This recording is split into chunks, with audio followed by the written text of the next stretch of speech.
मी इथं 8 दिवस बसून राहिलो तरी नंदी पाणी पिणार नाही.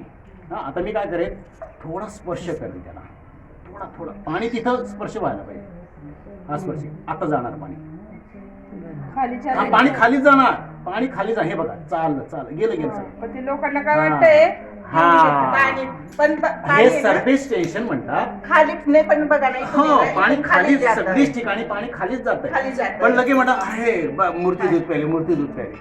हे सगळं विज्ञान आहे याच्या मागचं. म्हणून हे बघा, या पोरीने तरी समजून घ्यायला पाहिजे. तू तरी नको बरोबर आलं का लक्षात? सरफेस टेन्शन मुळे पाणी खेचलं जात आहे आणि कुठलाही नंदी, कुठलाही मूर्ती पाणी पित नाही. लक्षात घ्या. गणपतीच्या वेळी हेच झालं.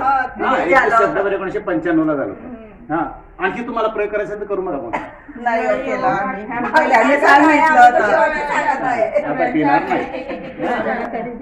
पिणार नाही, पण जेव्हा ते पाणी टच होणार ते खेचलं जाणार.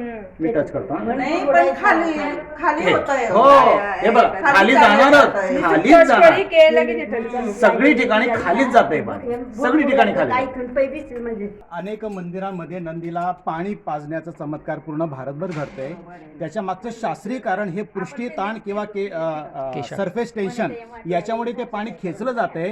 कुठलाही नंदी पाणी पित नाही. ते पाणीचं जर तुम्ही नीट निरीक्षण केलं तरी पाणी सगळं खाली जात आहे. अशा कुठल्याही चमत्कारावर कृपया भाविकांनी विश्वास ठेवू नये असं आवाहन महाराष्ट्र अंधश्रद्धा निर्मूलन समितीच्या वतीने करण्यात येत आहे.